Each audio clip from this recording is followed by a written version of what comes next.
Oh, no, wow. Oh, no, wow. Hey. Oh, no, wow. Bonjour, je m'appelle Marcel Bungu, pasteur et chantre, originaire du Congo-Brazzaville, marié, père de 3 enfants, et voilà. Vous avez commencé à faire de la musique très jeune. Est-ce que vous pouvez parler un peu de votre enfance dans la musique ? C'est vrai que je suis né d'une famille chrétienne, hein, donc cela veut dire que mon enfance était déjà baignée dans cette atmosphère culturelle, religieuse. Donc la musique à la maison était quelque chose qu'on vivait tout le temps. Après justement une expérience même de mon enfance où que j'avais vécu à 9 ans, d'avoir eu une vision de la gloire de Dieu, où j'ai vu les anges qui chantaient et qui louaient Dieu. Alors cela a fait que ça a fait un boom dans mon cœur qui a fait que ça a impacté ma vie et que je me suis vraiment lancé dans la musique comme ça. Vous avez fait des tournées mondiales et vous avez rencontré de grands artistes. Quel est l'artiste qui vous a le plus marqué ? Il faut dire, par exemple, l'histoire vraiment de la rencontre avec Ray Charles. Pourtant, je l'ai rencontré 2 fois. Déjà, premièrement, d'abord avec les Palata Singers et puis avec moi-même aussi, j'ai tourné avec lui. C'est un peu des rêves d'enfance. Depuis mon enfance, ce sont des figures emblématiques justement de la musique afro-américaine que quand je les écoutais, j'ai dit un jour, vraiment, j'espère j'aurai l'occasion de rencontrer ces personnages-là. Et après, c'est vrai que chemin faisant, nos chemins se sont croisés ici en Europe, plus précisément en France, où j'ai tourné avec Ray Charles pendant son anniversaire, sa tournée d'adieu d'anniversaire ici en Europe. Pour moi, ça c'était quelque chose que je ne pouvais jamais imaginer que j'aurais eu l'occasion un jour de rencontrer cet homme-là, et surtout en plus de tourner avec lui. Voilà, ça m'a marqué quand même. Ouais. J'ai rencontré des artistes comme le Golden Gate Quartet, qui était un groupe emblématique justement de gospel et de négo spirituel afro-américain. On a eu l'occasion justement de chanter ensemble et puis aussi de partager des scènes avec eux. Vous avez créé des groupes de gospel. Est-ce que vous pouvez parler un peu de ces groupes ? Il faut dire que c'est vrai que quand je suis arrivé en France, j'aimais toujours le chant de chorale. Le chant de chorale, d'où l'idée d'avoir créé, comment on appelle, un centre qui s'appelait donc Ntemo Gospel. C'est-à-dire c'est un groupe une chorale que j'avais montée, une association, un centre de formation, voilà, que j'avais monté, qui s'appelait donc Ntemo Gospel, qui était une grande chorale multiculturelle d'ailleurs. Il y avait des blancs, des noirs, enfin des Africains, des Antillais, des Européens, des Américains, des Italiens, il y avait tout le monde dedans. C'est un groupe que j'avais monté ici qui a duré pendant 3 ans, et puis je suis passé à autre chose. J'ai monté un autre groupe qui s'appelait The Gospel Move Singers, qui était mon groupe qui tournait avec moi. Et puis voilà, jusqu'à aujourd'hui où je me suis retrouvé ici dans notre église, le Centre du Réveil Chrétien, le CRC, où il y a cette grande chorale Total Praise, qui est donc le fer de lancement de ce ministère ici en France, à Paris.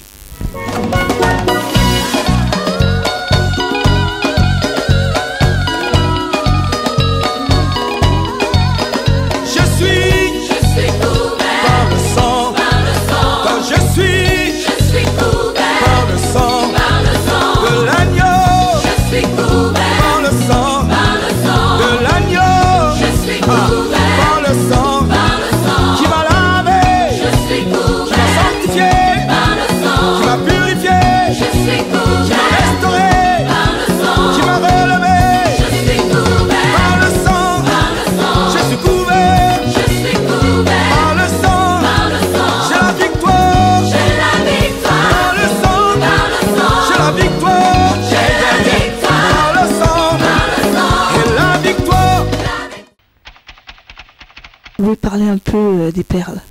Oui, c'est vrai que après, bon, plusieurs épopées, hein, je me suis retrouvé entre autres à Pointe-Noire et puis à Brazzaville, où j'ai rencontré justement dans les chorales protestantes du Congo, à Brazzaville notamment, j'ai rencontré ces 4 amis qui étaient avec lesquels on faisait partie des groupes, justement des chorales, et on s'est retrouvés ensemble. Donc on a formé ce groupe qui au départ s'appelait les Perles du Congo, et plus tard qui s'est appelé maintenant les Palata, qui est simplement la traduction du nom Les Perles, qu'on a voulu traduire dans notre langue. Et ce groupe justement qui aujourd'hui existe depuis 40 ans hein, et qui continue encore à tourner. Alléluia, Alléluia, Alléluia. Mongunda zami mono yimbila yeti yimbila mpolo swami mono yimbila. La particularité des Palata Singers, c'est quand même le fait que vous êtes restés les mêmes durant autant d'années. Comment vous avez fait pour rester aussi solidaires et aussi unis? C'est vrai que l'histoire des Palata, c'est quelque chose qui marquera de toute une génération en fait. Parce que ça fait 40 ans que nous sommes ensemble, que nous tournons. C'est vrai qu'il y a eu un moment où on a relâché un peu et puis on a repris. Il faut dire que c'est qui a fait que ce groupe vit jusqu'aujourd'hui, c'est l'amitié, la fraternité, l'amour. Et aussi, c'est vrai qu'on vient du même pays, on vient aussi de la même église. Bon, dans le groupe, il y a même des liens familiaux qui sont là-dedans. Donc c'est vrai que tout ça, ça fait que ça crée une espèce de soudure qui fait que c'est vrai qu'on est jusqu'aujourd'hui, quoi. On est toujours ensemble.